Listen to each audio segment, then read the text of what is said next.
YCP మాజీ MP Vijayasai Reddy Jagan పై direct attack చేశారు. CID విచారణ తర్వాత మీడియాతో మాట్లాడిన ఆయన మాజీ బాస్ పై సంచలన ఆరోపణలు చేశారు. తాను వైసీపీలో కోటరీకి బలైపోయానంటూ అతి పెద్ద బాంబు పేల్చారు. కోటరీ నేతలు జగన్ మనసులో తనకు స్థానం లేకుండా చేశారని, నా మనసు విరిగిపోయిందన్నారు. జగన్ తనకు ఎన్నో పదవులు ఇచ్చారని, తాను కూడా చిత్తశుద్ధితో పార్టీ కోసం పనిచేశానన్న విజయసాయిరెడ్డి జగన్ తన చుట్టూ ఉన్న వారి మాటలు విని తనను అవమానించారని సంచలన ఆరోపణలు చేశారు విజయసాయిరెడ్డి. వైసీపీలో గత 3.5 ఏళ్లుగా తాను అనేక అవమానాలు ఎదుర్కొన్నట్టు వెల్లడించారు. తాను రాజకీయాల నుంచి వైదొలగడం, అలాగే మాజీ సీఎం వైఎస్ జగన్ పై విజయసాయిరెడ్డి చేసిన తీవ్ర విమర్శలు ఇప్పుడు తీవ్ర సంచలనం రేపుతున్నాయి. తనకు జగన్ కు మధ్య దూరం పెంచిన కోటరీ నేతలు ఒక్కో మెట్టు ఎక్కుతుంటే తాను మాత్రం ఒక్కో మెట్టు దిగుతూ వచ్చానన్నారు.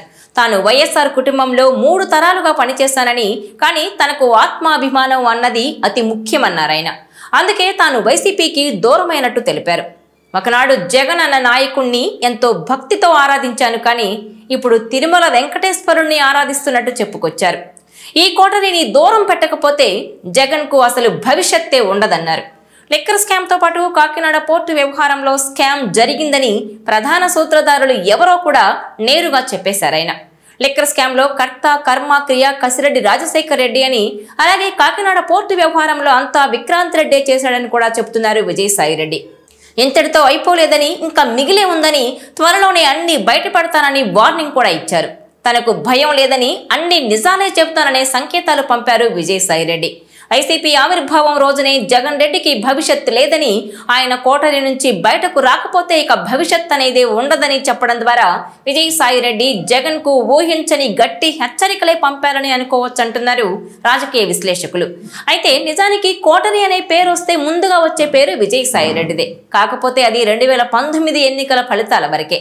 గెలుపులో ఆయన పాత్ర కీలకం, కానీ ఆయన ఉత్తరాంధ్ర వైపు వెళ్లడంతో ఇక్కడ తాడేపల్లి ప్యాలెస్ లో సజ్జల రామకృష్ణారెడ్డి మొత్తం వ్యవస్థను గుప్పిట్లో పెట్టుకుని కోటరీని మార్చేసుకున్నారని అంటున్నారు. విజయసాయిరెడ్డిని మెల్లగా దూరం చేశారని చెబుతారు. అసలు కోటరీకి హెడ్ గా మారారని అంటారు. అయితే ఒక్క సజ్జల రామకృష్ణారెడ్డేనా, ఇంకా ఎవరైనా ఉన్నారా అన్నది మాత్రం వైసీపీలో అత్యంత సీనియర్ నేతలకే తెలుసు. జగన్మోహన్ రెడ్డి ఎవరిని నమ్మరట. ఆయన నమ్మే వ్యక్తులు 2-3 మాత్రమే ఉంటారట. వారిలో ఒకరు సజ్జల రామకృష్ణారెడ్డి.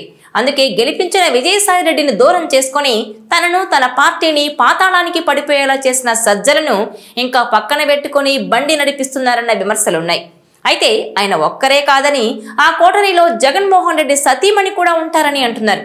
నిజానికి జగన్ సతీమణి భారతీరెడ్డి విజయసాయిరెడ్డికి 2వ రాజ్యసభ సభ్యత్వం ఇప్పించారని వైసీపీ శ్రేణులే చెప్తారు. మరి ఆ కోటరీపైనే విజయసాయిరెడ్డి రగిలిపోతున్నారు. వైసీపీలో జరిగిన పరిణామాలను చూస్తే విజయసాయిరెడ్డిని ప్లాన్డ్ గా జగన్ కు దూరం చేశారని అర్థం చేసుకోవచ్చని అంటున్నారు. అయితే జగన్ కు సంబంధించిన అన్ని రహస్యాలు విజయసాయిరెడ్డికి తెలుసు. ఆయన అడ్డం తిరిగితే ఎంత రిస్కో తెలిసి కూడా ఎందుకు ఈ పని చేశారో ఇప్పుడున్న కోటరీ పెద్దలకే తెలియాలంటున్నారు. ఈ వ్యవహారం ముందు చాలా పెద్ద రచ్చకు కారణమయ్యే అవకాశం ఉన్నట్టు తెలుస్తోంది.